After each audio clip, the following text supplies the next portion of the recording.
told me, always be a good boy,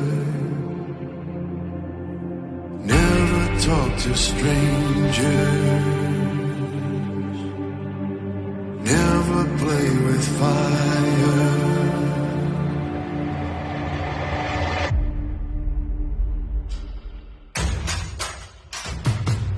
С 1 по 5 марта.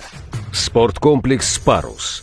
Чемпионат Республики Саха-Якутия по мини-футболу. Поддержим нашу сборную. Пришло наше время.